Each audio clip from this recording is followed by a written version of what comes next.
Appreciate you guys coming in. Bucky's this struggling actor who goes into the porn world business. The porn business. yeah. Wait. Irish thing. Wait. You accuse him of eating one of your grapes. That makes me laugh a lot. That was a good movie. That was really under. Is this a true story? Jimmy first started his show. Didn't really care much how he looked.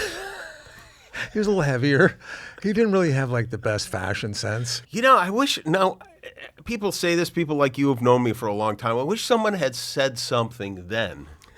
And I sometimes have that thought with other people, like, this guy could look better. Should I say anything? Never consider it with women, not even, But, I have friends who could use a haircut. And you don't say anything. I don't say anything. But I look back at, my wife, Molly, has been working at the show, and for many years before we dated, and she referred to my hair as the cotton candy clamshell, which is not a compliment. And I was wearing suits that looked like they were from the Steve Harvey collection. That's back in the oversized. Yeah, it is. Yeah. But it wasn't in style. This was not the 90s. This was the 2000s. Right. There was no good reason for me to wear. It wasn't that I was in style at the time. I've now finally decided, instead of wearing suits that some character makes me, to wear the suits they sell at the store. You did a bit years back. It was like the handsome men's club. Yes. Yeah, they right. wanted to kick you out of it. Yeah. They did. Yeah. How was that even thought about? Like, this was before TikTok and all way that other before stuff. TikTok. Right, exactly. YouTube was around because there was a big viral video on YouTube. Yeah. Yeah, the Handsome Men's Club. I got like 30 of the most handsome men in Hollywood. I did not get a call. You did not get a call, but you're going to be in the sequel. I was the president, and I was ruling on whether people were handsome enough to be in the club. And then they, as a group, decided I was not actually handsome enough to be in the club. Lenny Kravitz was in it as well. He sang a song. It's a good bit. It holds up pretty well. But was that pitched to you or you wrote it? Let's see. I think my wife wrote that bit, but we all wind up working on these things. That was one of those bits that we pieced together in like 25 different parts because we didn't have everybody there together. And we're sitting around a table, and each celebrity was a reveal. Like, you did not see all these people sitting around the table until you saw them. It's a good bit. Yeah. That was solid. When you talk about telling somebody to cut their hair, do you ever run into someone with bad breath? Oh, yeah. It's horrible. What do you do? What do you tell them? Are you telling me, is this a message? We'll see, man. We'll see. Smell this. See if that's... You can't do this either. No, that doesn't work. We used to wear the masks. You were able to smell that during COVID? I still couldn't really tell if I had bad breath or not. It's a nightmare for me if my wife says, like, hey, your breath... I know, me too. It's funny because I want her to tell me, but then I punish her for telling me. Yeah. But what do you tell somebody? Like, if you're working with somebody and the breath is horrible, do you leave like a note on the windshield saying, hey, man, you need to use... your car. Yeah. I've had people at our show leave notes for other people about their breath. And it's so sad. It's just really, really sad. I would be devastated if I ever got a note like that. I'm very conscious of that stuff. And you're right. You just can't tell. Like, they say, like, lick your wrist. That always smells your bad. Wrist, by the way. Yeah. Licking your wrist and smelling it. And that doesn't really, there's nothing there. Guillermo's sending you notes. His tequila is, I don't think that falls in the bad category. It just falls in the... Where is he from? Guillermo? Yeah. He's from Utah. He's from Salt Lake City, Utah. Is he really? No. He could be. Where do you think he's from? He's from Mexico. No, he could be from anywhere in South America. How did you find him? I think. He's from Mexico. I found him in the parking lot. He was our parking lot security guard. I got a new Land Rover, and they said, hey, we want to check out your car. Give us the keys. And I was like, okay, I'll be down in a few minutes. So I give him the keys to my car, and I get down to the parking lot, and Guillermo's sitting behind the wheel of my new car. I'd never met him before. And I was like, what's going on here? And he was so terrified. They tricked him. And I looked at him. I was like, oh, we got to put this guy in something. Yeah, and we put him in this bit. Michael Jackson's chef, this is how long ago it was. Michael Jackson's chef wrote a cookbook. And we did a sketch about it, and the cookbook, the title we came up with was "The Way You Make My Meals," and Guillermo played the chef, and he had like 2 lines, and he was so young and so scared and so chubby and so cute. As it was happening, I vividly remember thinking, oh yeah, he's going to be on a lot. This guy's going to be on a lot of times. And then after we started putting him on the air, all the security guards at the show started performing for us. They all wanted to be part of the thing, and it became like, first of all, a not very secure situation, but also it was like everywhere I turned, I couldn't leave my office because everybody had a little like show to do for me. And one of the rules of the show, the unspoken rules, is if you want to be on the show, you won't get on the show. If you don't want to be on the show, there's a really good chance you might be. Well, he's not manipulative or overly performative. He's just an honest, organic dude. He is just like that. Right. The one thing I will say about him that is different than what you see on the air, he's a lot funnier than you might guess. He does impersonations of almost everyone on staff, which are really funny. He's just a funny character. He's just got a funny way about him. You know, you talk about when you're trying to get on a show, you don't get on. That's how it was for me with SNL.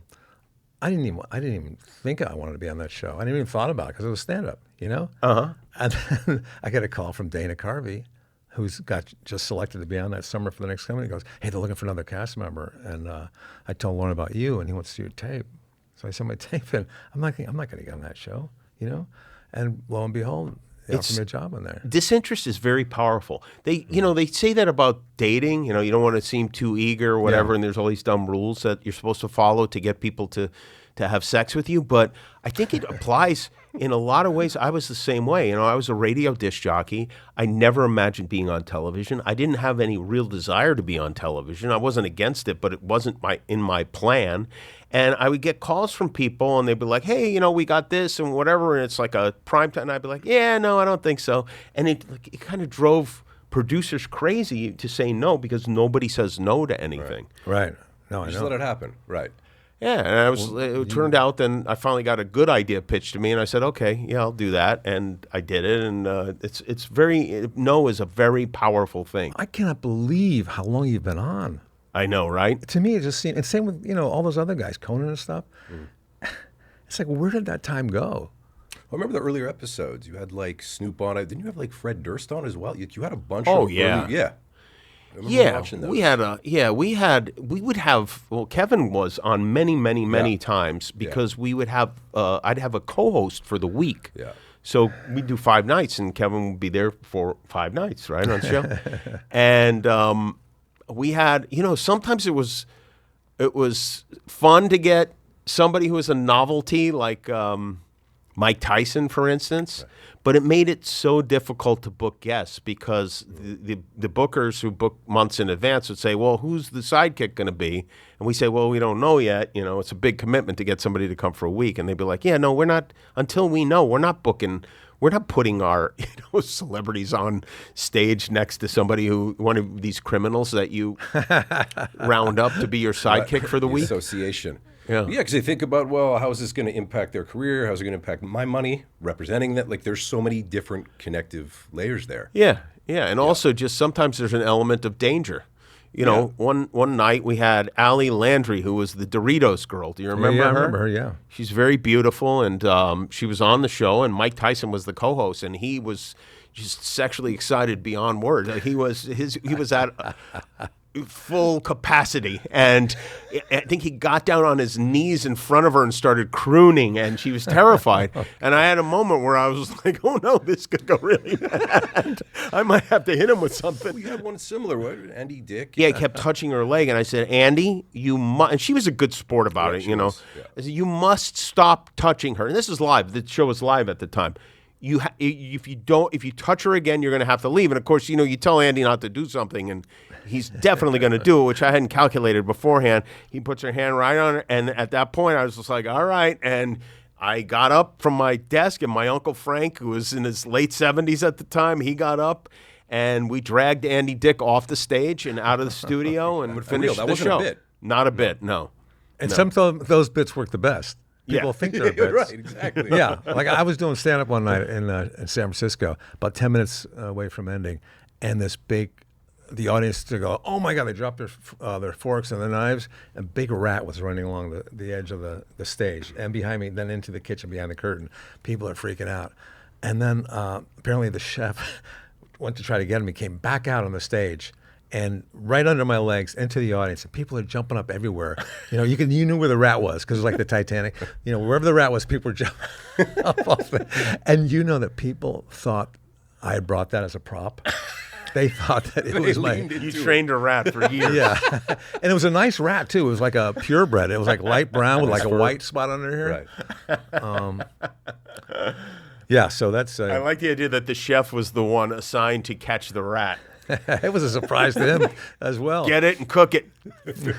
Speaking of like bits, people were uncertain how to take the most recent roast of Kevin Hart. I don't know if you guys watched it. I did. I watched some of it. I didn't watch the whole thing. But it got really far, far from the days of like Dean Martin, where they would just talk about someone's like hair or if like they're wearing an orange shirt. Crazy shit going on between Chelsea Handler and Shane Gillis and Tony Hinchcliffe. Like little battles. I think now there's an expectation that you have to outshock everyone, and so I think people sometimes get caught up in that.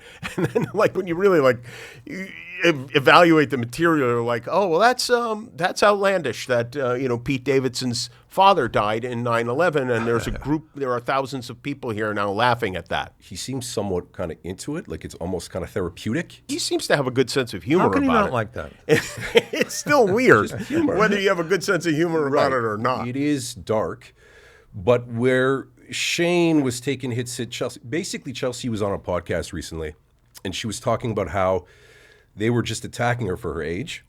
It's kind of ridiculous. We all get older. And also for being a whore. Right. Well, that's the kind of go-to thing at these roasts. And we all become whore-like after a while. We are. Any woman who's dated more than 3 famous people gets that. The people watching that were there, but also people that were tweeting about it, were uncomfortable.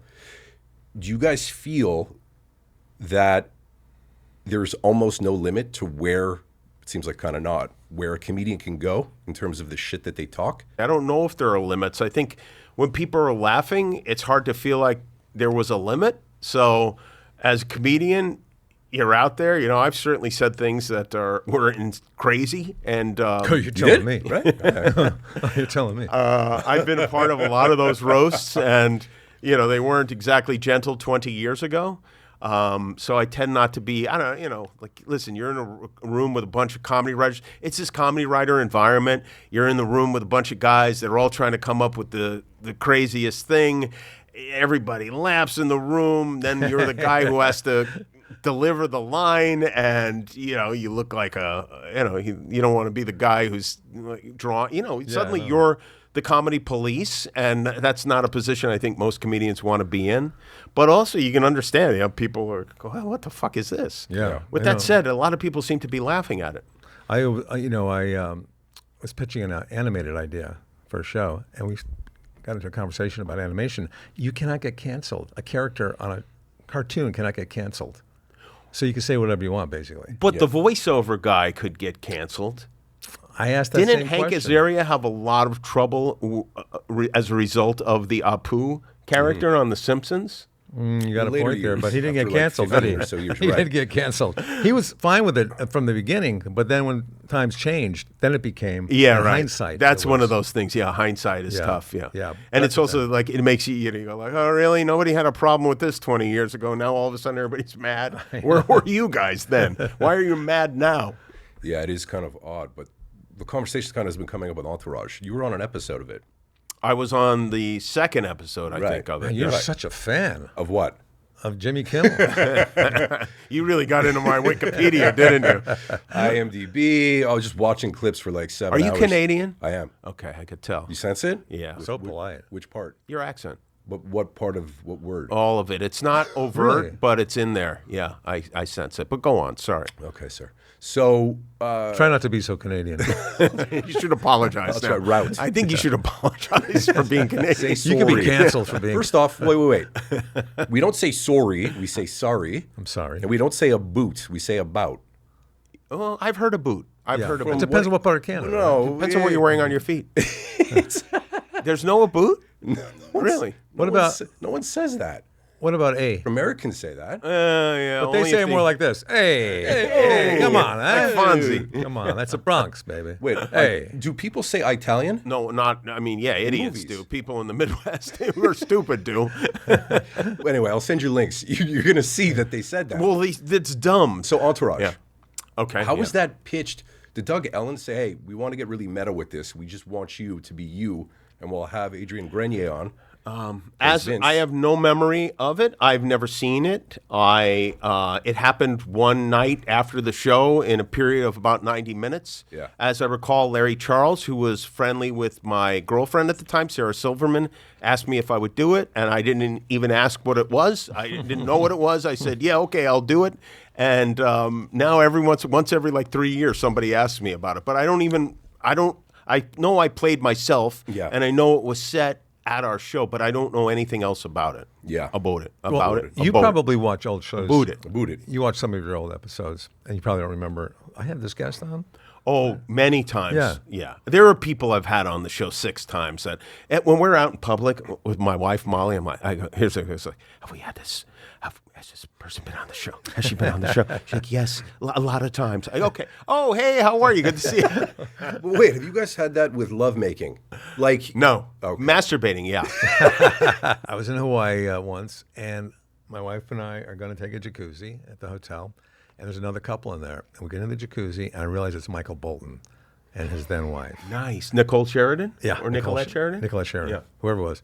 And he's not being friendly at all. Oh. He's sitting across from the jacuzzi, and we're talking, and, we weren't being overtly friendly either, but I'm walking out of the jacuzzi later, and I said, did I ever make fun of Michael Bolton on SNL? He goes, yes, you did. Oh. And you know what? What people don't know is I got bronchitis from trying to sing like him. And it was torture. It was a good punishment for me. Like for a month, I was like coughing and just from straining your voice. But yeah, that was him. do you remember what the thing So was? I don't What you remember. did? No, I was remembering him saying. It was part of a group thing where each sang something. But yeah, you don't remember sometimes who was on. Yeah. Sometimes, yeah. And sometimes, I had a thing with Fred Savage, who I made fun of while I was a guest on Letterman. I didn't even really make fun of him. I was joking about Broadway and how people talk about how great Broadway is, these shows. Meanwhile, I see these formerly famous actors. Fred Savage is the Phantom, and the only reason I really use his name is because it was an F sound before Phantom, And he told me that he was at home watching and he was a fan of mine and he was so excited that I made it on the show, and then I made fun of him and he was so mad that he vowed to destroy me. Really? And I was like, oh, well, I laughed about it. I explained it was just because of the F and whatever, and that was not enough for him. He vowed to destroy me. That wasn't a bit. It wasn't a bit. No. And and he was mad. He was actually mad. Wow. And finally, I happened to be at a restaurant one night, and he was across the room with his wife or somebody, I don't remember who he was with, a group of people. And I was like, you know what, I'm going to buy his dinner. And that seemed to have settled it. And he forgave me, and I wasn't He's destroyed. a super nice guy. I met him once. He was directing something I was on. He was like, He's a very nice Wonder guy. Years? no, but I was a commercial I was doing. Yeah. He was a director. But when you go out to a restaurant, what is it like? I mean, do you have to have security and stuff? Why? Because I eat too much? Yeah. No, I have Food no. Patrol. I have no security. You know that. I don't travel with security.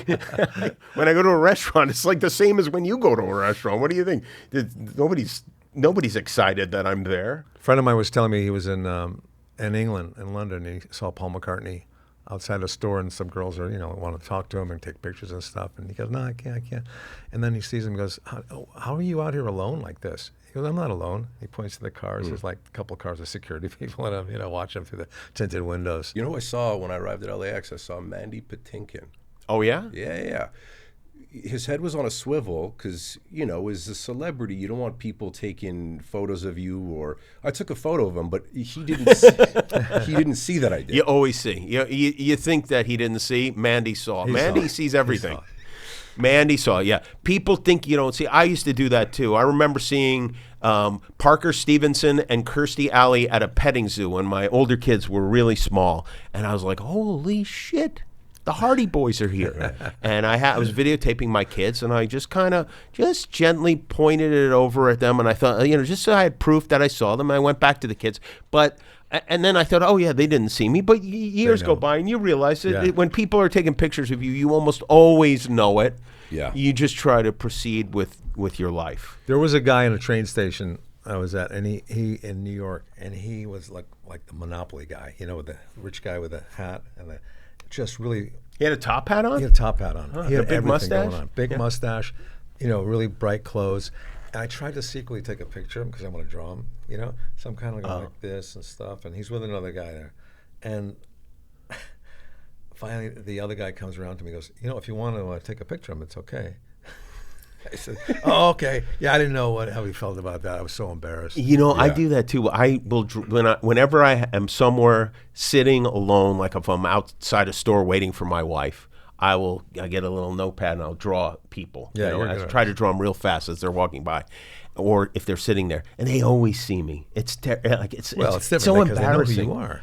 No, even before that. Oh, really? It's just like if you're staring at somebody too long, especially in New York, people are tuned in to when you're staring at them. Yeah, because they're looking right ahead. They'll stab you there, won't they? They will if you look at them too long. Yeah.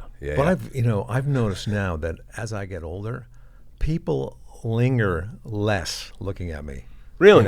It used to be like, but now it's kind of like. Like you're bothering them, yeah. It's like either you're not handsome enough or you're not famous enough. You guys see the sneaker shopping on Complex with Mike Tyson? So No. He was on there and looking at shoes. And he's still a scary guy in the sense of he's very nice, very kind, I would imagine, but he's still a little intimidating. Yeah, more than a little. A little bit. Yeah. And so he was looking at a shoe that was limited edition. It was at least a few thousand. And he's squeezing it and flexing it and like really doing damage to it. And the guy and the host, Joe, Chewing on it. who's exactly gnawing at it. And Joe was just the host didn't know what to say. He was just kind of looking at him, nodding his head, smiling. It was bad.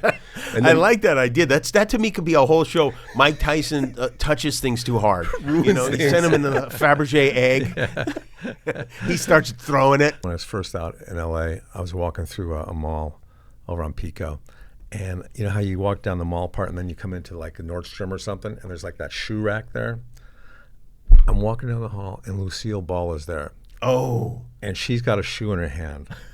And she looks so disgusted about and she looks up, we have eye contact. She looks up at me like this. Puts the shoe down. what's the concept? Like what was happening? She was just, I shopping. think she was just tired of life and she said, let me pick up this shoe. How old was she? She was near the end. Yeah. Right. She's looking for shoes to be buried in. It was a big rack of like a pile of shoes. And some of them Would aren't you even say they tiny. were loose shoes? I would say so. Like orthotics. No, not orthotics, but they were loose. She was looking at the sale rack of shoes. I would assume they were sale rack. Oh, You don't wow. put good She was shoes on done. rack. She just gave up on life. She just, Right. it was just like, here's another thing that's disappointing to me, you know? I'm now remembering we had a running bit on the show, and I think it was me and Mike Tyson, and we had a conveyor belt, and an item would come out, and Mike would try to identify what it was. Yeah. Was he blindfolded? No, he wasn't blindfolded, but they were at all. unusual things, right. like like forceps or whatever, and then he would try to figure out what the item was, and yeah, it was fun. I forgot about that. Do you guys know each other? Danny DeVito was your stunt double on season 1 of Weeds for a couple of scenes, like the first 30 minutes of each episode. The Danny DeVito. Yeah. Because it seems that's odd because you're of different sizes. At the time. Right. I had at a the growth time. spurt Oh. about 20 years ago. Oh, okay. We've worked together in the past. That was a long way for that short joke. That was really quite a journey. that was work. You drew me in. No, but did you for a split second believe that DeVito... No, but I felt sorry for you, and I went along with it. Do you know, when you're telling a story like that, I felt sorry for you. when you're telling a story, That was misdirection. you know what this is like, Jim? When you're telling a story where you kind of BSing somebody and you realize they're not buying it or they're not getting it, you know? And then No, you but go, I leaned all the way in. oh, I better keep going with this, or do I bail out? Or? No, I refuse. Yeah, you kept going with it. That Thank was you. Do I pretty get good. some credit for that? No, Kevin's so big and Right. Danny's so small. But the other, and perhaps the overlooked reason being, Danny is more famous than Kevin. Exactly. That the idea that he would be his That would be stunt double. distraction. So it would have distracted. Yeah, yeah. There are two reasons why that is unusual. Here's something interesting I was listening to today, or sometime in my life. Danny DeVito, you know the first movie he was in, his breakthrough? One Flew Over the Yes, Cuckoo's Nest. yes. Yeah. Not one line in there. Oh. He didn't have one line. But he did say this, I remember. Yes, yes. He did say that one. So he did have kind of a line. But that was his big breakthrough. You know what I think about with him a lot, and I've wanted to ask him about this, but I don't know how well he would take it. When he auditioned for Taxi, do you know Taxi? The show, or are you too young? Okay. Yeah. So Taxi, for those who are too young to know, was this great sitcom in the 70s about it went on in a cab company, and he was the dispatcher. He ran the thing. When he walked in for that audition, they must have gone absolutely nuts. I mean, you see all kinds of people come in for an audition, right? And then Danny DeVito walks in and he plays, Louis De Palma, and you have to go like, oh my God, it's not the second actor they might cast can't even be close to Danny DeVito. Yeah, yeah. No, I know. So you're talking purely based off appearances. Not just appearance for sure. That's one thing. I mean, I think Danny DeVito's successful if he's 5'11", right?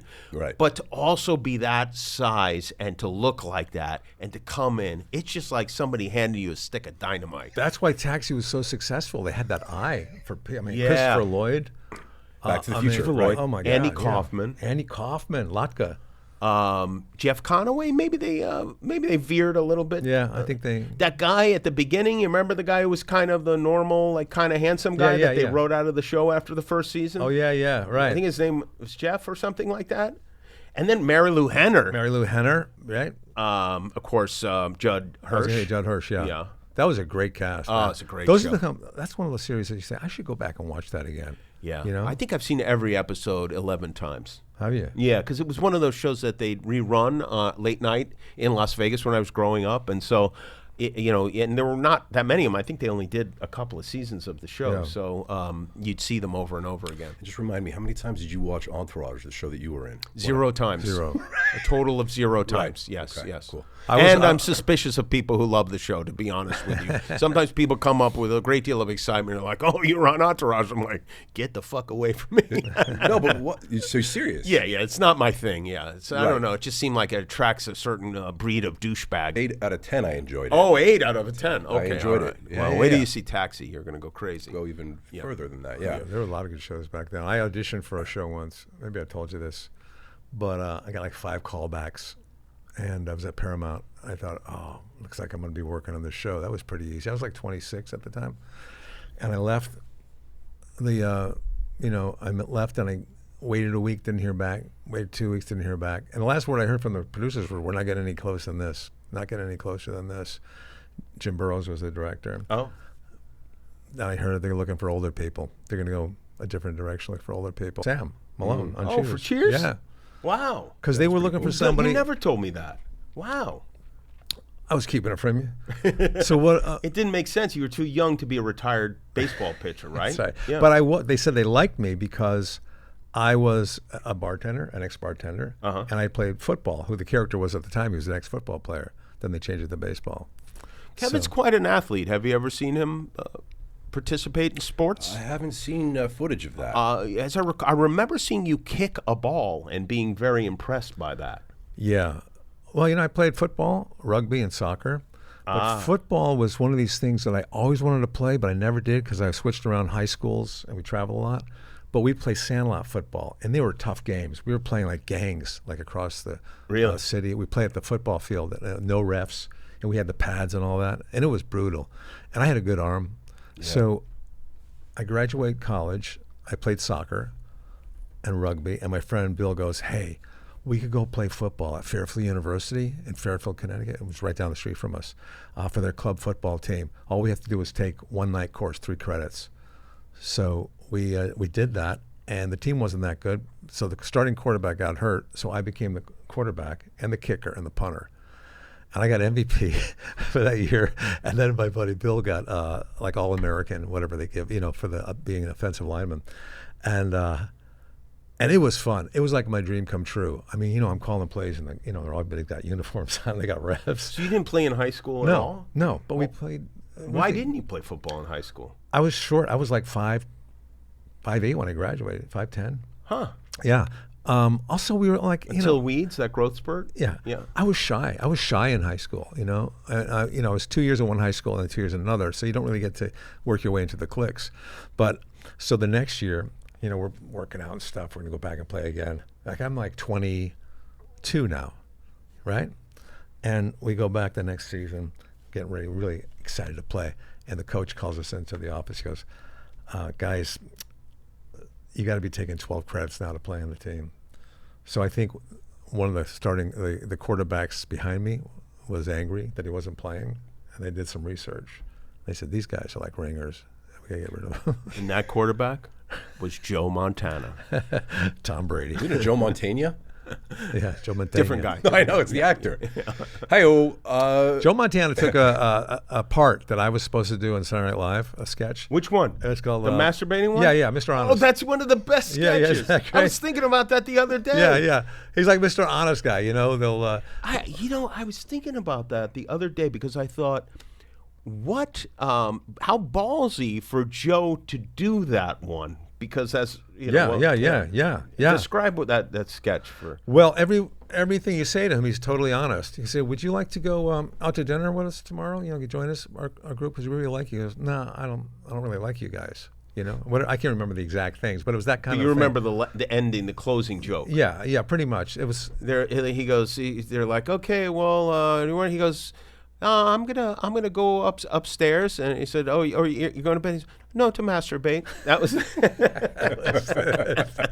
It was a killer joke. But here's the thing with the athletes: they're used to taking directions, and they're always in the right position because they're used to being told you need to be over there blocking. And you need there, and they're a fish out of water. So people love them. We had Wayne Gretzky was on when I was there. Michael Jordan, wasn't he? Pardon me? Was Michael Jordan on there? Michael Jordan was on there. Steven Seagal. Well, Michael Jordan. Here's the funniest thing I ever had happen to me. Jordan's on there, and there's one of the sketches like a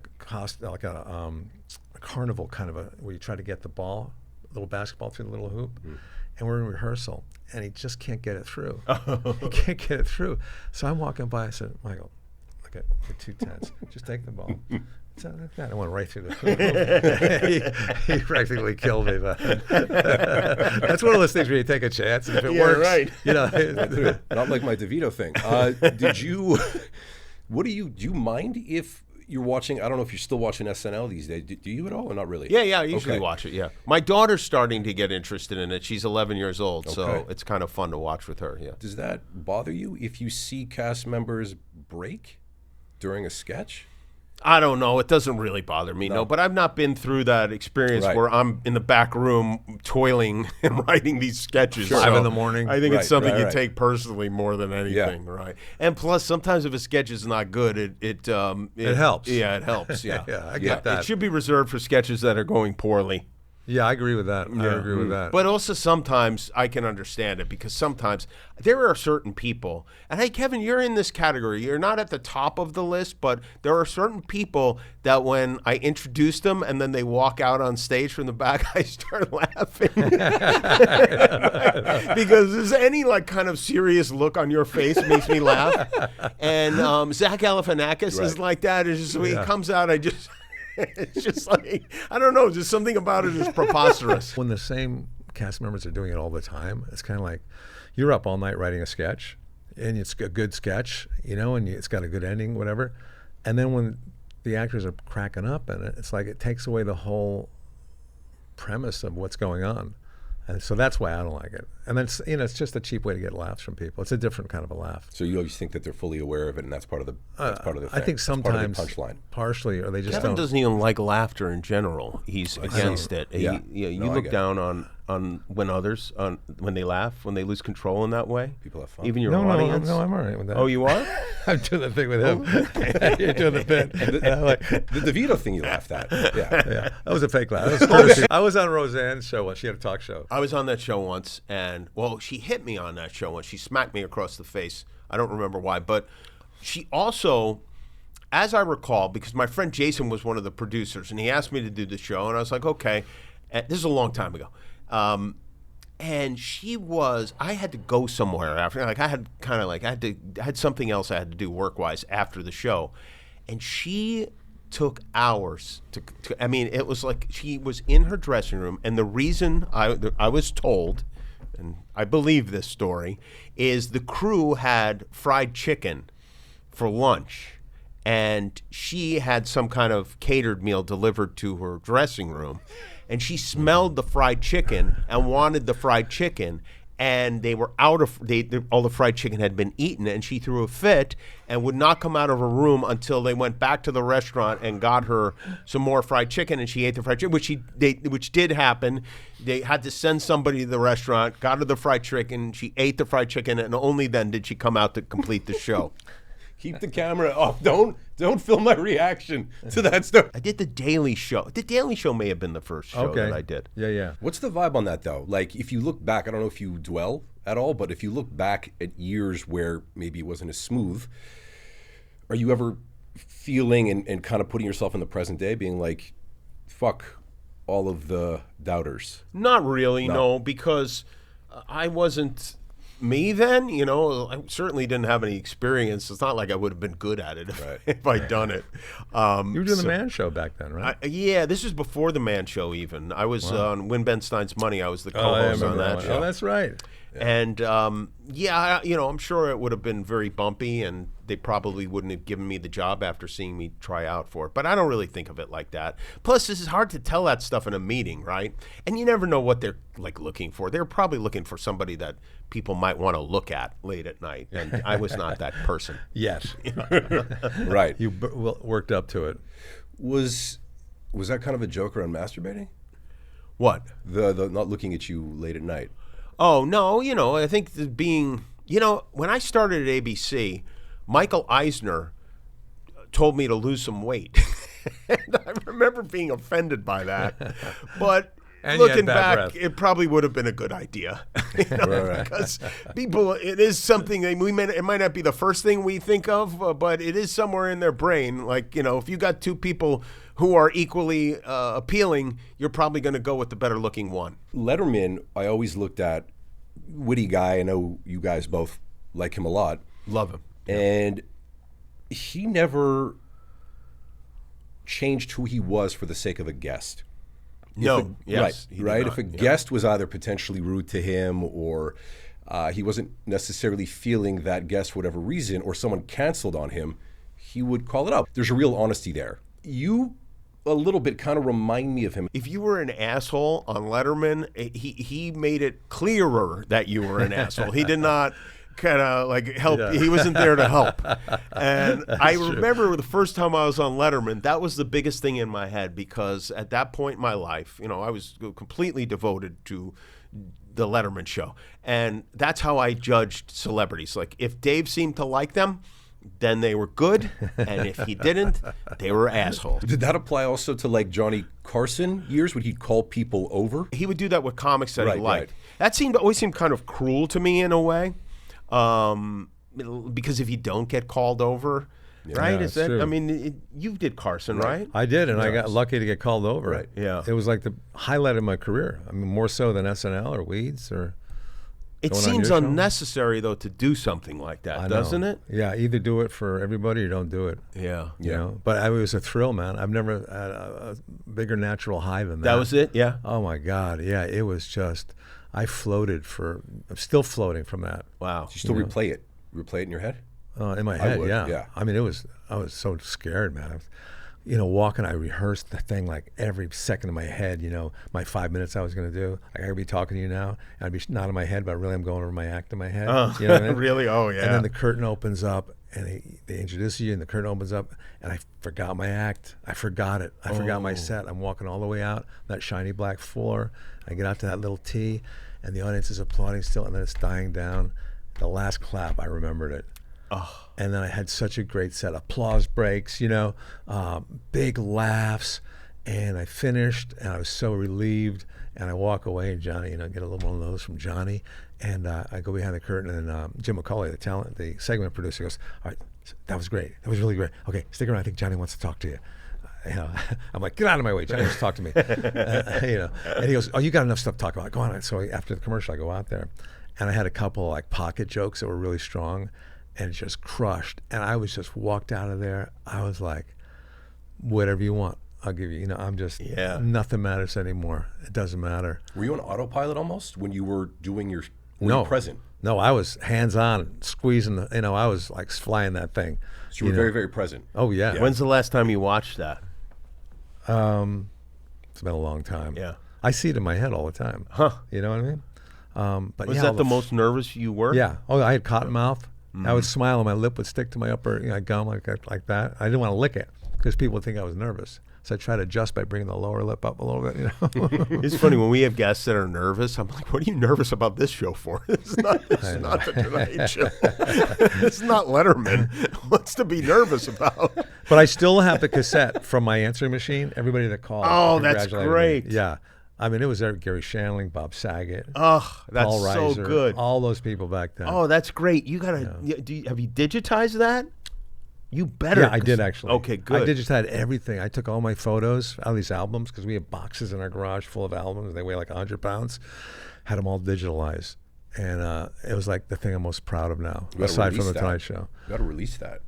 What? In some capacity. Well, have people hear. I'd love. He should put at least those. Put it on Instagram. Those messages. Would that seem too self-congratulatory? Well, I think it's been long enough. I that it did wouldn't. actually. If you look at my Instagram, I did post that my spot on the Tonight Show. Oh, the spot on Tonight Show. Yeah. I'm not sure the it was- messages though. Right. Would be Then fun. I put two of the messages on there. It was Gary Shandling and Bob Saget walking together through LAX, coming back from a gig, and they were just raving.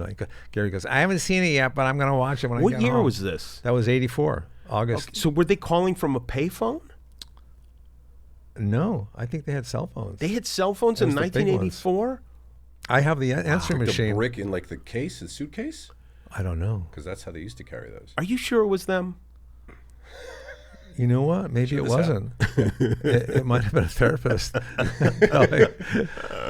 That's fun. Well, I'm pretty sure it was the airport. It was either a payphone at the airport, or it was a cell phone, or they were Story's home. falling apart. I don't know what's It wasn't the going on. Tonight Show, We by the didn't way. even know It was Gary Merv Shandling. Griffin. It was This Merv happened, Griffin. Yeah. It was Merv. That's Merv. This happened to Merv. Skippy Lowell. Mike Douglas. Michael Douglas, his dad. Yeah. I did a talk show once. A guy's name was Joe something in New York. He was like a big local guy. Joe Franklin. Joe Franklin. And it's one of my first talk shows I'm doing. I'm a little nervous. And I get in there and I sit down right before the commercial. I mean, during the commercial before we come back, he goes, "All right, Nealon, we're going to be talking." He forgot my first name. Nealon, we're going to be talking about robot comedy. You're going to be my co-host. All right, what do you got on robot comedy? And this is like 1978. Robot comedy. It doesn't make any sense. Nothing Joe Franklin said made any sense. Billy Crystal did Joe Franklin as one of his characters. That's right. The Matzahs by Strice, Joe Yeah, yeah. Franklin, my friends. Yeah. That's But right. is that actually how you think though? About like, are you kind of joking about? You're like, oh, you're just doing my show, like, or Yes. you're just so immersed in it where you're like, it's just me. Yeah, I guess maybe, whatever. Sometimes if Right. people are especially nervous because I don't greet the guests before the show. It feels weird to me to go say hello to them and then have a pretend hello on stage. You know, Right. it's just like, I don't know, it just adds a level of phoniness to the exchange. Yeah. So I don't do it, but if they are very, very nervous, I will go back there and say something dumb or whatever and loosen them up. And it usually seems to work. It is kind of weird when somebody comes up to me backstage, like after a show or something, and they'll be shaking. They'll be shaking literally, and they say, I'm scared. I'm so scared. I'm sorry.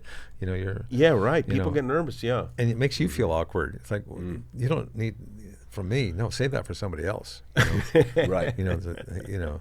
I haven't gotten that way in a long time with anybody. I usually go up to people when I see them, like out, because I'm so used to seeing celebrities, and they recognize me most of the time. So I'm okay. Hey man, how's it going? Good to see you. I was in a restaurant a couple years ago, and it was only me and a buddy in the back room, and it was Beach Street Pizza. You know where that was in the Palisades? Beach No. Street, good restaurant.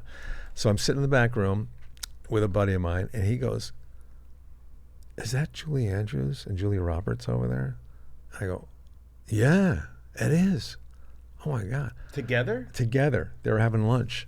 Sound of Music and Pretty Woman. Yeah, Yeah. exactly. Some kind of alphabetical order thing going on? I think so, man. It's Julia's. And normally I would go over and say, hey, but they were having a conversation. I was so terrified. I just walked right out. But So I you would get have it. You get it a loved bit, to yeah. have talked to them. Have you talked to them both? Yeah, I've had both of them on the show. Did Not they together. mention my name? About the restaurant? Probably, yeah. Did They say I probably walked did. right by What, it? was They it were Beach disappointed? Street, you say? Yes. Yeah. They did. They said, yeah, he walked out. It was very rude. We wanted to talk to him. He left. But Julie Andrews, man, she is just amazing. Yeah, she is. Yeah. Man. Yeah. she They both is- are, yeah. Julia Roberts is like Yeah. very approachable, except for you. I wish Yeah. I knew that at the Yeah. time, but I remember she came to an after party at SNL once before she was the famous Julia Roberts, Eric Roberts' sister. And she was behind me in the lunch line. And I remember she had such that cackling laugh behind me. yeah. And I was like, who is that? You know, it's like, dude, that's annoying. But now it's like beloved, you know? Yeah. Julia Yeah. Roberts. Part of the personality a little bit. Guys, so I got some fan questions that came in before. You mind if I read one? Yeah, sure. Yeah. Yeah, Okay. yeah. They came into your phone? Well, email. This is you looking at the monitors. to see if it's visible. Yes, for the. Okay, all right. This is not going to show. Yeah. So wait, I'm just. All right. So Mary from Boston. She's Not a real person. He made this No. up. Yeah. I didn't. Okay. This is Mary. Okay. Mary from Boston. She's 82 years old. Oh, really? 82. She sent this She knows in. how to listen to It's very podcasts. sweet. Could be her grandson. Oh, okay. And she asks, when's the last time any three of you shitted yourself, and was it aggressive? This is a question from an 80. How old? She's 82. She's from Boston. Wow. Well, yeah, the Boston part, I believe. If she's from any other city, I'd say that's a fake email. She wanted to know as a threesome when it happened? Yeah. Just in general. Because Oh, in general. people seem to think that pooping yourself is funny these days. It is funny. Right, it is. Yeah. And so she wants to know. Would if you anyone- consider? Would she consider that a turtle shell being? I think that pooping would be yourself? part of it. Yeah.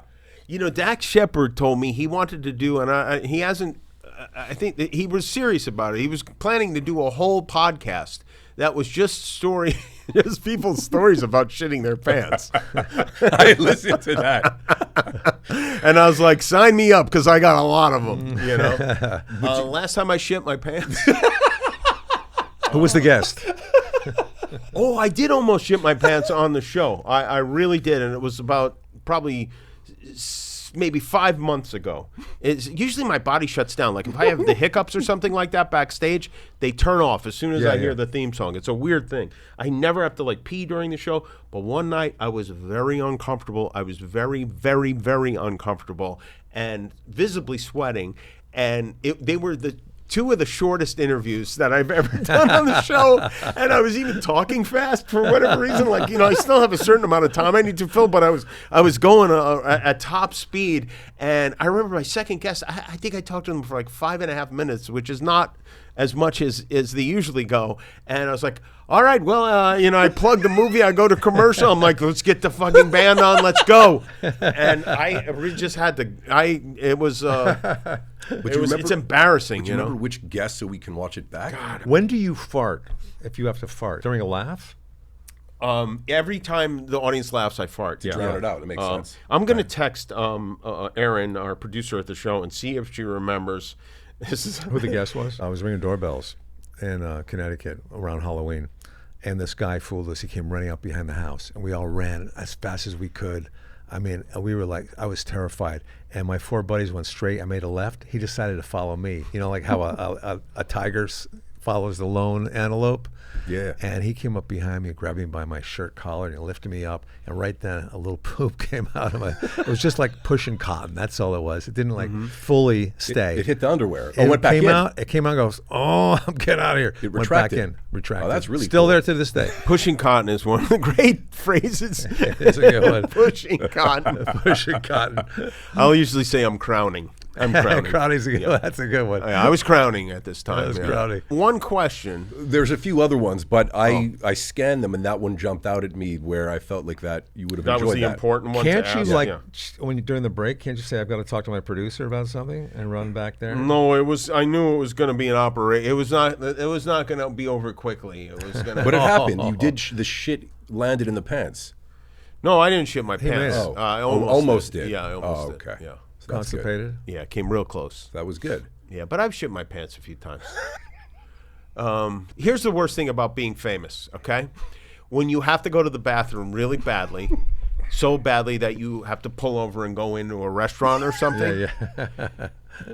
You know, most of the time you can slip in unnoticed, but when you walk into a restaurant and people see you and then you say, I need to use the bathroom, and then you don't come out for like 11 minutes. Yeah, right. It's not a good scene. And then I always have to like buy something to act as, even though like like they don't know what happened in there. Like I like, oh yeah, I need some of those Toilet paper. breakfast bars. Cologne on that ass. Yeah. I was following Tiger Woods around up in Riviera. During a golf tournament, or Tournament, just yeah. I was stalking him. And everybody's like 100 people following him. And he had to go to the bathroom, so he goes into the porta potty. Everybody's waiting outside for him to Wow, come that's out. terrible. What a life. Oh my God, that's horrible? no wonder he weird. drinks. It's terrible. Wow. Yeah, it's amazing. I mean, I remember watching Michael Jordan. This has nothing to do with Michael Fluid. Jordan shit his pants? no, he probably had at one point in his life. Yeah. But he's sitting on a chair after the golf tournament. I used to do a golf tournament up in Lake Tahoe. And he won't sign during the day, you know, when he just golfs. And at the end of the day, he sets up an aluminum chair, a folding chair out on the fairway. Really? And there's like a whole line of people, like, you know, like a mile long. And he signs a lot of them. Then he gets up and the next person doesn't get one.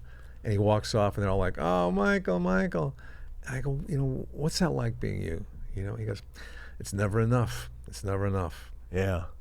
I got the answer, by the way. Oh, what is it? You want to know who the guests were? Yeah. Walton Goggins and Mike Epps. It wasn't that long ago. How quickly did she answer that question? Wow. I tell you, it was not very long ago. Yeah, it's more amazing that she remembered both of the guests from that I night. know it. But I feel like they would have enjoyed that. Did you share that with them? No, I didn't share it. How with them. great would it have been if you actually did Shit my pants in front of Mike Epps. Yeah. And just made a note of it and say, you guys aren't going to believe this, but you know what I just did? No, smell it. Come over here. Just get right off that ass. That would be good TV right I there. like the way you put it too. You don't believe this, but you know what I just did? I feel like both of their answers would be shit your pants. Just intuitively. Yeah. You're right. I bet it would be. All right. Well, now we'll send this to them. I think they would enjoy Man, it. that would be the best. Yeah, I got to go back and look at that myself because I'm sure it's obvious. you look It's uncomfortable. yeah. I would I'm love to like see I that. probably was a little bit pale and definitely sweaty. Not listening to them. Yeah, just mowing through my card. Golly, man. That Okay, would I'm be gonna awesome. watch that. I would imagine it's similar to that of like throwing. People are scared to throw up. It's the scariest. You lose control of your body, but once you do it, you feel better. Oh, yeah. I mean, you ever been eating popcorn at somebody's house and start wondering if their popcorn bowl is also their throw-up bowl? Because it is at our house. It 100% is. I think about that every time I make popcorn.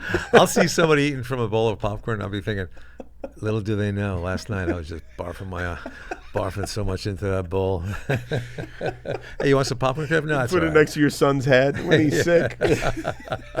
Then you're melting butter on it. But it is true. I'll go through the drawer looking for like a bowl to mix some salad in. I don't think that's the one I want. I think that might have been the one. But is that one ever taken or in the dishwasher, and then you have to use a different one? I'm not even sure exactly what. It might be all of them, you know? But, I mean, Jimmy is like probably one of the best cooks around. He probably used a lot of bowls that have been puked into. Yeah. We use exclusively puke bowls? bowls at our house. Yeah. Let's see. Oh, my. Also, You got a added- fan? Not From only a fan? one. Fan Oh, question? yeah. Walton Goggins and Mike Epps, and it was my wife's birthday. Okay, so the date was March 5th of last year. If you have to pee in your car, you're stuck in traffic, right? Yeah. My wife had this problem. She was stuck on the freeway, and she told me about it. She was so upset with this, you know, the comfortableness of it. So Mother's Day was coming up, so I got her a Porta-John potty. I got one from my dad, too. Yeah. She was not happy with that as a Mother's Day gift. My dad loved it. There's a difference between men and women. But She didn't like that as a Mother's Day No, gift, huh? no. They call it Porta John for women, too. It's not a Porta, like Jill or something it might like be. that. It might be. But But does she use it? No, she never used it. Well, maybe she used it. She would appreciate it. But then I thought, why even bother with that? Why not just wear diapers? You know what I mean? Yeah, yeah. At all times. Road trip. Yeah. Can I tell you something? 2 nights ago, I'm driving home on Sunday night with my kids and my wife, coming home from dinner. We're turning onto our block, and there's a woman who's got her driver's side door open. She's blocking traffic, and she's got her skirt up, and she's just peeing. She's the driver of the vehicle, and she's just peeing. And I go, oh my God, that woman's peeing. Kids, look. I don't know why I directed them over there, and they're like, ah, the kids are screaming, whatever. And Molly's going, no, I think her water broke. I'm like, no, it's not her water didn't break. She went through every possibility other than peeing. She's like, no, I think maybe she spilled something on herself. I'm like, Molly, I'm watching her. She's peeing right now. I see her peeing. And then there was a valet outside the hotel that's near our house, and we rolled down the window. My wife's like, "There's a woman right there. She's peeing," and the guy's just like, "Okay, what am I supposed to do about it?" But it wasn't like she was having enough shame. You pointed and you asked your kid or kids. Well, the window was so she didn't necessarily see. But yeah, no shame. I don't think was a factor in this because she was, peeing out on Sunset Boulevard. Yeah. Did you ever pee in a parking lot? Oh yeah, Like with many times. A public parking lot. Many times. And what is your stance? How do you do it?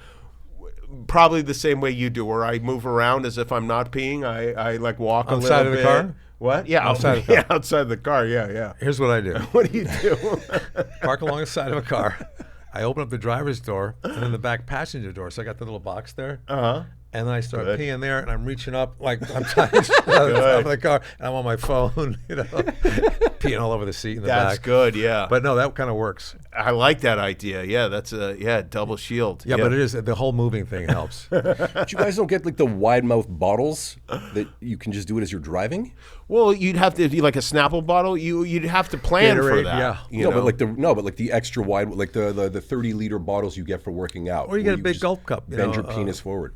Yeah. Yeah. I don't, when I find myself in that situation, I've usually not planned ahead. Never pass a men's room without using it. Just go. That's a good idea. The older you get, the more sense it makes. How many times do you get up a night to pee? At least once, oftentimes twice, occasionally 3 or 4 times. Yeah. How about you? It used to be 10 times. How many times do you get up to shit? 0. 0. Me too. We used to be I just 10 stay in times.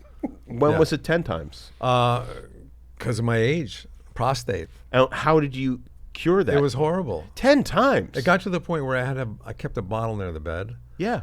and a puke bowl, and I would do that, and then I wasn't getting any sleep, and I was like exhausted the next day. I was leaving the stove on, I was leaving the car running, and finally I said, "There's enough already." So I went in, and they did this thing called a cystoscopy. You know what that is? I'm guessing You don't want to bad. know. Camera in the don't hole, want to know. Camera in the Yeah, hole, camera in the hole. Camera in the All the hole. way to the bladder. Yeah. And the guy goes, "Yeah, everything looks good." No, it's okay. It's not normal. It's abnormal. Your bladder has thick walls around it. And Mine that's, does? probably at this point. Uh-huh. Basically, the prostate was blocking the urethra. So I don't know if I want to talk about this now. Yeah. So there's 2 ways to fix that. You could either go in into his office for like a 20-minute procedure, or you can go into the hospital overnight. They anesthesia, and they do like a roto-rooter down your urethra. And I said, I don't want to do any one of those things, So then I go home for a year. I'm not sleeping, and it's ridiculous. 12 times sometimes. I used to do a joke, What I do now is I just go to sleep on the toilet and go to my bed like 10 times a night. I get a lot more sleep that way. So the other one was called a Urolift, and they go into your penis, and it's like a staple gun, and they staple the urethra open, clips, and I said, "Oh, I can't do that, man. I can't do that." But then I thought, I'm going to do that. I'm going to do that. He goes, "Yeah, we'll give you laughing gas and stuff." And I thought laughing gas was just to make you laugh and distract you, but it works well. And they start doing that thing, and every time he's about to do it, he goes, "All right, another one." And you hear like a staple go click, and I would just take a big breath of that, That laughing gas, I didn't feel a thing. Really? Yeah, it was great. I had something similar done to stretch out my urethra, and had it done a few times. But what they did is a series of graduating rods that got bigger and bigger. And they look like metal chopsticks, and they're real cold too, which seems unnecessary. And they put that in there. They put it all the way in there, and then once they've done one, then they go with the next one. No. They put that all the way in there. Wait a minute. That's worse than a cystoscopy. I had no anesthetic of any kind, and it was so painful that I couldn't stop laughing. It was like I never had that situation before where it hurt so much. I was like, oh, I couldn't stop laughing. Provided relief, yeah. And now Yeah, people that's are crazy. people look at those chopsticks in the drawer and they go, they have no idea what I use those chopsticks for. Don't eat the lo mein. And did it work? It did not work, and then I had to have a surgery, which I should have just done in the first place. But then the surgery didn't work, and I had to have the surgery done again. What was it? It's like a genetic thing. My brother had it. My cousin had it also. Your urethra's too small. Your too narrow. urethra closes up or something like that. So you couldn't pee. Yeah, it was getting to the point where I was, that's dangerous. Your kidneys shut down, you die. Too much in your bladder. You can't. Yeah. Take a break. We'll be right back. Where do I? But You got all this to look forward to. David Chang, the chef. Yeah. We sit down. David's hurt his finger. He's injured it somehow. He had an operation on it. He says to my father, Jim, do you ever get, like, I know you had a surgery, like, did you get arthritis in it? My father starts about, I go, no! Stop! Stop! What's wrong with you? Why would you ask? I said, Dad, don't say anything. And we moved on. That's like they say, don't ask anybody over 70 how they're doing. So let me ask you this, because I've never had an answer for this. Are you a Teflon guy or a straight metal pan? Depends on the situation. I'll use a cast iron pan. I'll use a straight metal pan, and I'll use, if I'm making eggs, definitely some kind of non-stick material. I don't like to use Teflon because it supposedly has BPAs or something like that in there, but they have these non-stick pans that are supposedly good, mostly non-stick pan. And do you spray, like, say, Pam on the nonstick? Oh, you're not supposed to, right? I don't do that, no. I'll use butter or Oil. olive oil.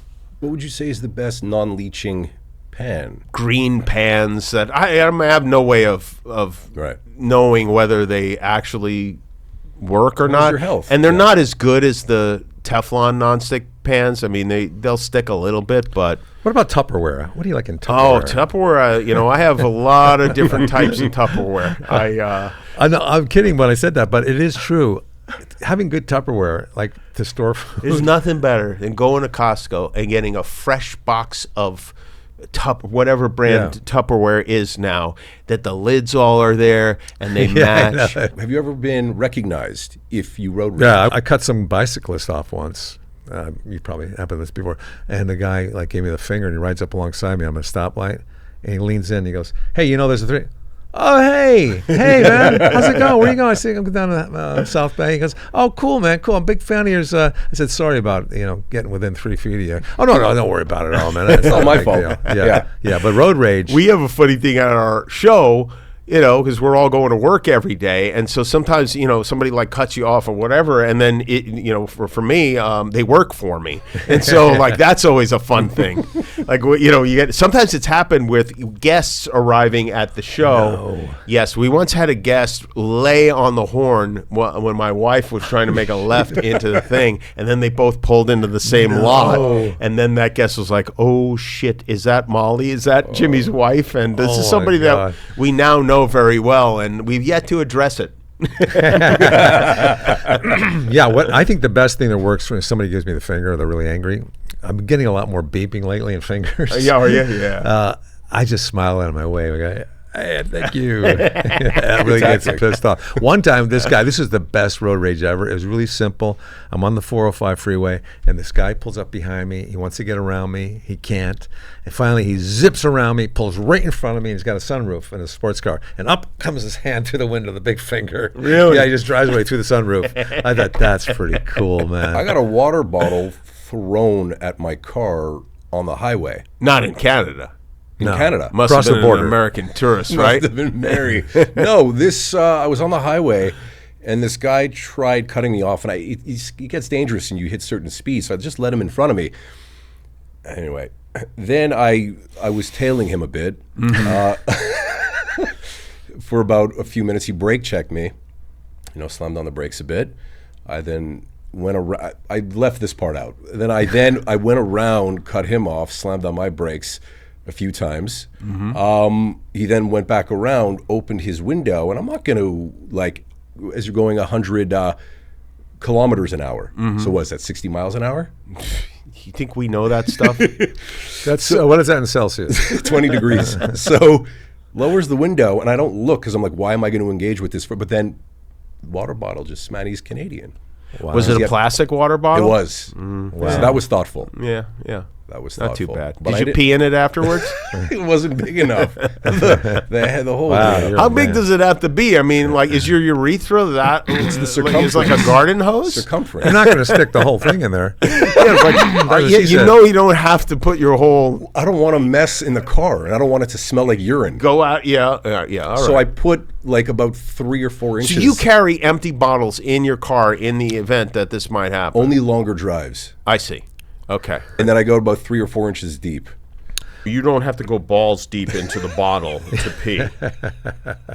Well, I'm looking to see what time my dentist appointment is to make sure. Okay, I'm good. All right. I like the dentist appointment excuse. Is it because this is where the conversation's veering? You're like, this guy's talking about road rage, talking about going deep. If this would be a that would long be way this. to go to Yeah. put a fake entry into my phone. Yeah, I would imagine that you. I saw. You know, I just remember the end of that story. It was my wife's birthday, and the plan was I was going to make her linguine and clams, which is her favorite, and I'd had the clams and everything, and I was going to go right home, and I was going to make dinner for her. But instead, I went right home and spent the whole rest of the night in the bathroom and never made the clams, never made the dinner. Oh, from that day of the show? Oh, my God. What was it? What created that? I don't chaos? know. Just, every once in a while, like, I don't know, you feel like your belt's on too tight and you're like, it's just, it turned bad. Yeah, It wasn't from your own cooking, was it? No, I don't think so. Yeah. You know what I wonder especially with you, is that if you have a really shitty morning or the earlier day was not so great, and now you're going in to record in front of a live audience, which will eventually be viewed by hundreds of thousands, not millions of people, let's say on YouTube, how do you brush that off? I have had many, many situations where something was terrible, in my life, and I just had to go out and do the monologue. And it's weird. It just, for some reason, it's the time when I'm most focused, I guess, and you don't think about anything else. I do remember, like, the first few years, I'd be out doing the monologue, and I'd be thinking about other stuff while I was talking, it's like, and I was like, "What? This is a weird skill to have. This is probably not a healthy skill to have." But as the years went on, I learned to focus a little more on what I was saying. It's funny you should say that because I do the same thing when I'm doing stand-up. Like I remember when Lost was on, I was kind of, I couldn't wait to watch the next episode. me I'm in too, the hotel and I'm getting ready to watch the next one when I get back. And as I'm doing my stand-up, I'm thinking, I wonder what's going to happen along. Yeah. I think I'm going to get like some popcorn. I'll get some Kind bars and sit down and watch that. And I bet, okay. And then I realize, in the middle of stand-up. I think that's a sign that you're not giving 110%. It might be. You're not fully there. Yeah. But what a skill to be able to do that, like you It said. is. Yeah. To be able to have two things going on. Are you a multitasker? Yes, very much so. Yeah. I think, Brad, I told you about I'm this. writing a screenplay right now on my phone. I'd write a screenplay, but I don't live near Starbucks. That's the problem.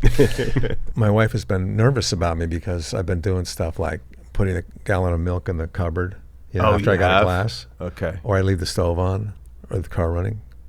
And so I'm thinking, well, maybe I do have the beginnings of dementia.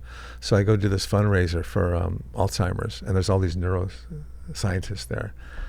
And I go to one of them. I said, "Hey," and I tell them what was going on, and she goes, "No, you're just distracted. So many things going on with the phone and stuff." I always thought I was a good multitasker.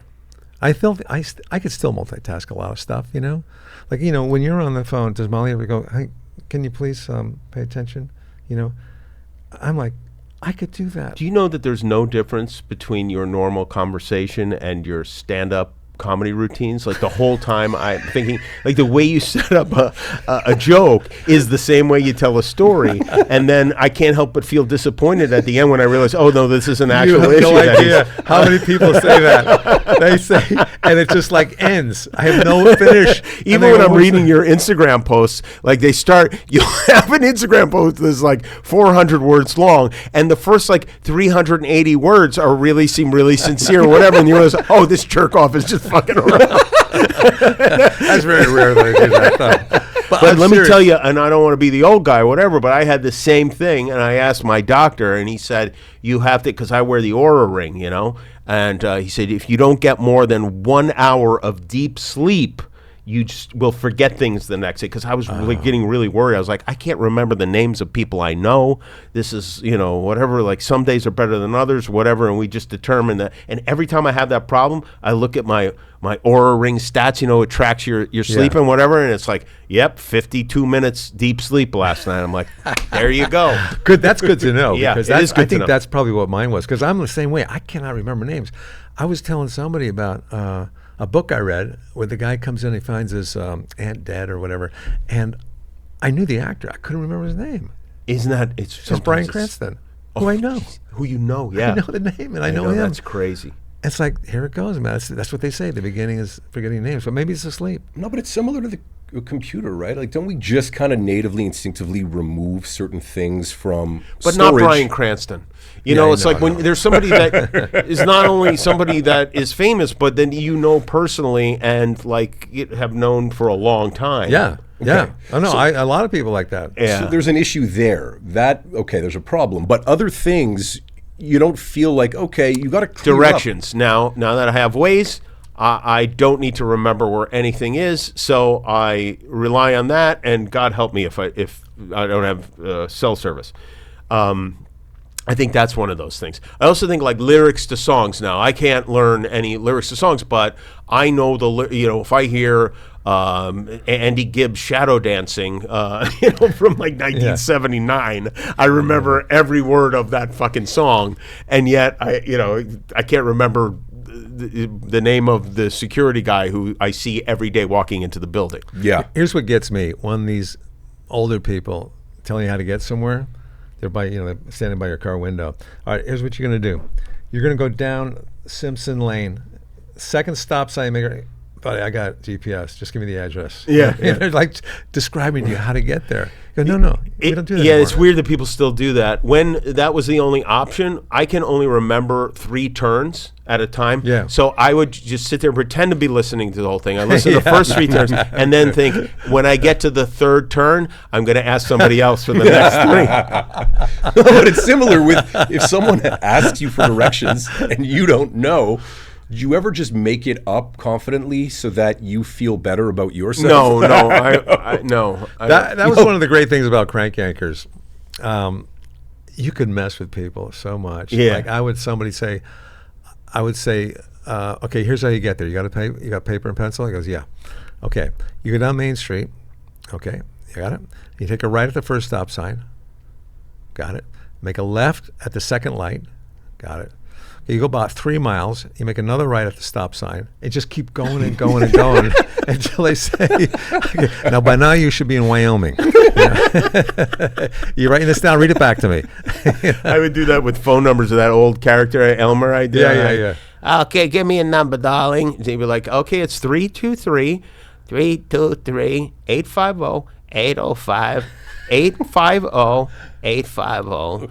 Okay. And then just keep repeating the wrong numbers back, and then Yeah, people are nice, and you take advantage of it. Well, I know it. And then sometimes it's like they're pushing you on that show a little bit too hard. Like the guy hung up on you, like he was pissed. They go, okay, let's call him back in a minute. Are you serious? Well, jerky boys. I like to do, yeah. I gotta call him back. It gets funnier and funnier every time you call him back. And they answer the phone. What was your funniest one on there? Which one did you like the most? Oh, there's a lot of good ones. This is the one I like the most. Yeah, you tell me. That I did. It was a chimp. Kind of became a chimp. I would ask a guy, tell me about your car, and you tell me about your car you're selling. It's a 2003 Toyota Corolla. I think I want to get rid of it pretty soon. And how many miles does it have on it? About 100,000. Yeah, but I'm thinking about selling it. But are you interested? Are you gonna buy it? I love it. A chimpanzee, and they stop talking. They stop talking. They catch on pretty quick. Well, no, they don't know what's going on. Right, they're confused. They like, stop me. What's going on here? When I was a kid, we had one that we would do, where we would, we're little boys, we're like 12 years old, me and my friend Cleto, and we call a house and say, "Hi, Dad," and the guy, be like, "No, I think you have the wrong number." It's like, "Oh no, I was arrested, and they gave me one phone call, and I guess I dialed the wrong number. Would you call my dad and tell him I'm in jail?" And then the part that now I look back and it's confusing is the number, we give him our number, but it was nowhere near that number that we dialed, Yeah. But then the guy would, nicely call, and now we'd be the dad. Hello? And he's like, "Hi, your son was, is this a prank?" And just make it run the guy to the ring. I'm going to hang up the phone right now. Don't hang up the phone. And so, hang up the phone on the guy. It's like a reverse prank call. I love that. That's a good idea. But Kev, what do you do though? Like, because it's interesting that you kind of brought up, because Bill Burr also brought up when you had him on a hike. He's like, you can't be real. You can't be vulnerable with me, dude. It's difficult for me to get honest with people and show my real emotions, So I kind of evade that. But with him, I was kind of pushing his buttons a lot, just trying to get him to be Bill Burr. My wife would like me to wear more silver jewelry. Oh, really? I look like an old rocker. Really? And wow, that surprises me about her. And like some other bands. The other day, she goes, she said, "Are you wearing rubber bands around your wrist?" I said, "No, that's my skin." But it gets older, it gets soft, thinner, and it bunches up. By the way, I have a new special out now, Brad. It's called "Loose in the Crotch." It's on YouTube. That's based on that joke. Plug it in. It's loose in the crotch. Yeah. Sorry, man.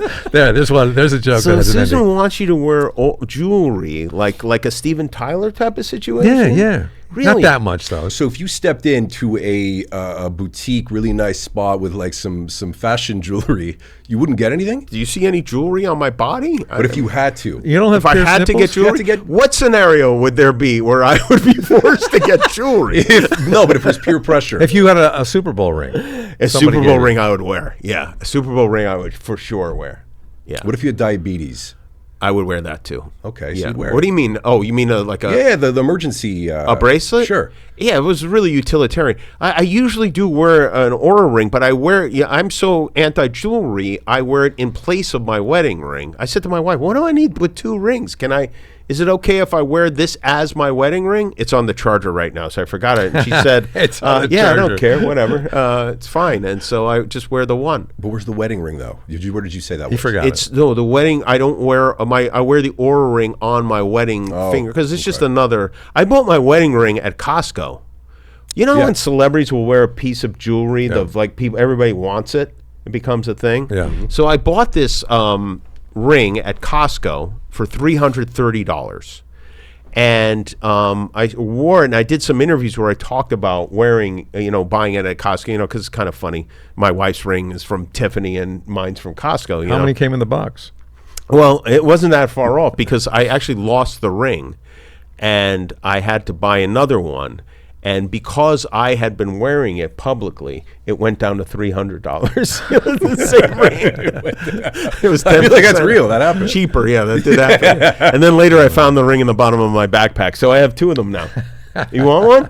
I don't even know what they're for. Aura. Remember the mood No, ring? that's a wedding ring. Yeah. Did you have a mood ring ever? I did. Yeah, I had a mood ring. Yeah. Yeah, those are kind of fun. I'm surprised those haven't made a comeback. I bet my kids would like those. They probably would, man. The mood, although maybe the iPhone has ruined everything. There's nothing that's fun. The iPad is more fun than all of our toys as a child combined. Oh, all I of know, our art I know. supplies, all of our our Legos, all that shit that we had, our action figures, even our Ataris, it pales in comparison to what is on this iPad. I've gone back to Blu-rays, for example. You have? Yeah, because I want to physically feel like I own the media, rather than just lease it. That's like when you come Like up with a Spotify. special. Now there's no CDs. It's all like Right. digital. Yeah, And you don't it's have like you can't thing. sell anything. I think that's like why it's satisfying to have a book. Yeah. It's like, it exists. Yeah, unless it's Audible. Unless it's Audible, yeah. Do you have the patience to read full books? Yeah. Okay. Hey, I don't. I don't. I listen to a lot of Audible books, and my son and my wife read a ton. And he goes, I don't ever see you reading. Do you know how to read? I said, yeah, I've read enough books in my life. I don't need to read anymore. So now I'm pushing myself to read books. It's not a great sign when your son asks you if you know how to read. By the way, Kevin's son, this is like worked at the show, like the #1 favorite PA of all time. He will be. Really? What? He is. He's I believe it. He's beloved. And his parents are nice, but somehow he doubled that. He is amazing. I'm telling you, we got so lucky. I mean, polite, funny, I don't think smart. it's luck. I think part of it's luck, but I don't think it's luck. I think he did something. People say, you waited a long time before you had a kid. Yeah, I did. And there's some things I regret about it because I won't be around for 100 years. But I think, and I don't know if you believe in this stuff, but if you didn't do it at that exact time, you wouldn't get that kid. I do right? believe in that. Sure, yeah. Mm-hmm. So with Billy, and that's all like timing right there. Mm-hmm. And so I never kind of regret waiting long, because I got him. But he is. People say, who makes you laugh the most? And it's him. Yeah. Because he does those things like those little impressions of people that only those people know, like everybody on the staff. Yeah. But he could do everybody. He'll do Bill Burr. He'll do all these people that we know, and he's got them down to it. I mean, it just makes me laugh so much. Do you see any similarities in terms of their humor? His son, Gable and Kevin. Well, he doesn't hang out with my son that much. Okay, but even just in passing, or he's always word of mouth. very more polite to me than we haven't gotten past the I'm the host of the show and he's a PA on the show, but my family who works on the show rave about him. Yeah, they rave about him. Yeah, we're proud of him, man. He's a hard worker too. Yeah, yeah. And there's a point where, at this point in my life, where I feel so dumb around him. I feel like the old dumb goofy dad. Do you? Yeah. Because he's just on everything. And I can't remember the name of one of the characters in a movie we watched. And he goes, "Are you kidding? Are you kidding me? You don't remember that?" I said, "No, I don't live in that movie. I watch it and then I move on." It's interesting because I've been fortunate. My brother's 9 years younger than I am. So once I got to the age where I couldn't figure out how to assemble things, that I'd order instead of, or get into a certain computer, work Photoshop or something like that, he would do it for me. And then my son Kevin is now 32. So then he took over that role for both of us when my brother hit that age where he stopped figuring things out. And now, and it just keeps kind of going. Luckily we have, we keep going down the line, and there's always somebody 9 or 10 years behind below, to help you do those things that you can't do anymore. Is that kind of weird though? Because then that makes it reality where shit, I'm getting older. I think it's what you're talking about before, is your brain just gets full. They say we're like sponges when we're in high school and whatever, and we are like sponges. We soak everything up, but we're also like a sponge. There's a point at which nothing else can be soaked. It just becomes or you clear out certain things. No, maybe it's hard to clear out. Yeah, it's really hard to clear I've out. always wanted to learn Spanish. I know a little French and German. I know, but people always said Spanish is the easy one. In high school, they said that's the easy one. So I waited 3 years ago. I started taking Spanish twice a week, online, Zoom, from some woman in Mexico City. I can't speak any Spanish. Yeah, it just I just couldn't retain it. I wasn't studying a lot either. I just did the lessons, but I wouldn't do the homework. But still, it's at a certain point you cannot retain stuff. Yeah.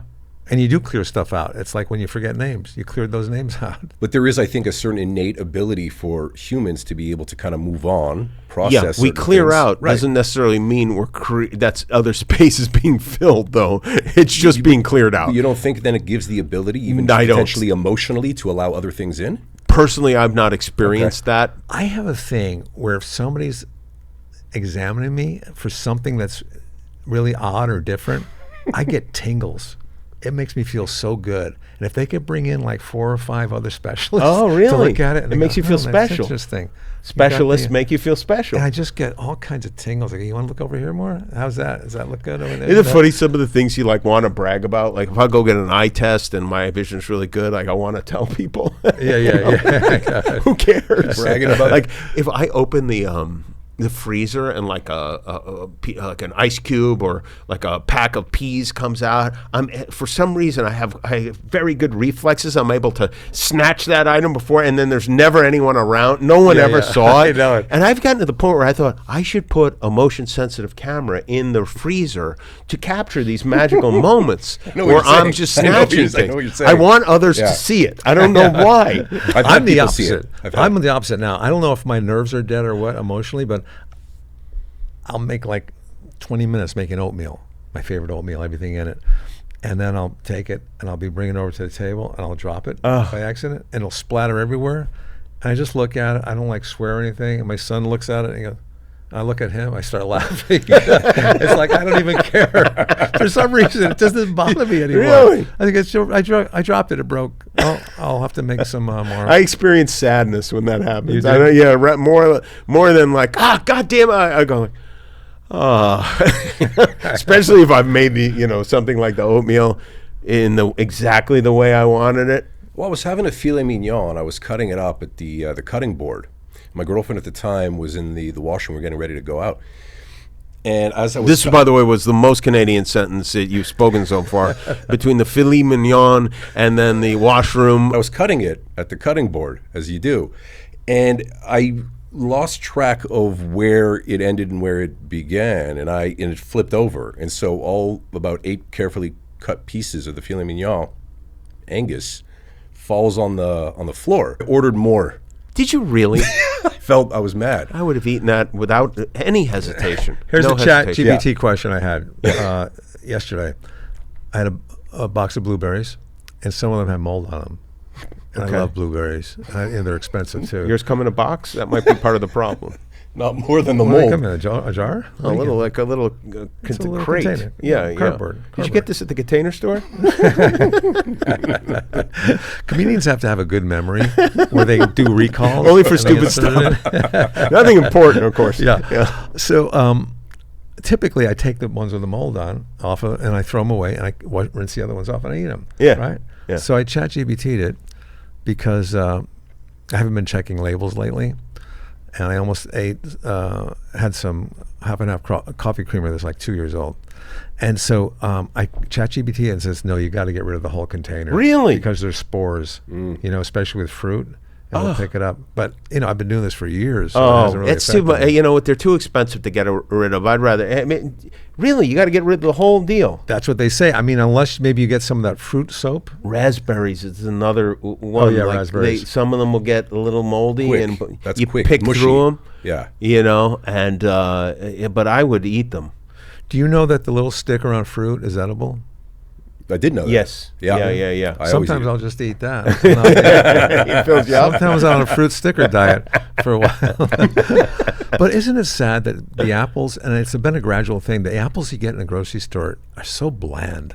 But when you go to like a farmer's market or you pick one off a tree, it's like, this is an entirely different fruit. Yeah. Well, tomatoes are probably the best Yes, example of heirloom that. tomatoes. Yeah, a nice tomato compared to those grocery store. Oh, You don't the know this worst. because you're Canadian, but yeah, we have tomatoes Do and you stuff have? out here. Oh, we don't have that. You don't we have don't. that, No, right? we actually don't. You call them You have tomatoes. tomatoes? I have to go on eBay. Or, No, that's not where you buy them. Sarah Silverman makes really excellent use of the word diarrhea. Last week, someone said like kenkel or queef, and I was laughing like crazy. Why? It's just funny words. Oh, So there wasn't much of a story there. for sure. There was no story there at all. So if I pitched that to one of your producers, Just a word? yeah, you Well, don't have the certain, word queef is just disgusting. It's not. you don't have certain trigger words. Yeah. It depends on what context it's in, Right. So if someone just said diarrhea like that, no, okay. That's a pretty good one. I mean, Yeah. It's up there for sure, but yeah, it has to be used in the right way. You don't right now have blonde peach fuzz on your face. It is still blonde, but you notice that though, right? It's blonde. It is blonde. Okay, good, because some yeah. people say it's gray, but it is not. It's blonde. It's blonde. It will be gray eventually, but right now it's blonde. Right. Yeah. So yeah, I had like one nipple hair grow out. Like that was just manly things. You get me turned on. All right, buddy, that's a wrap.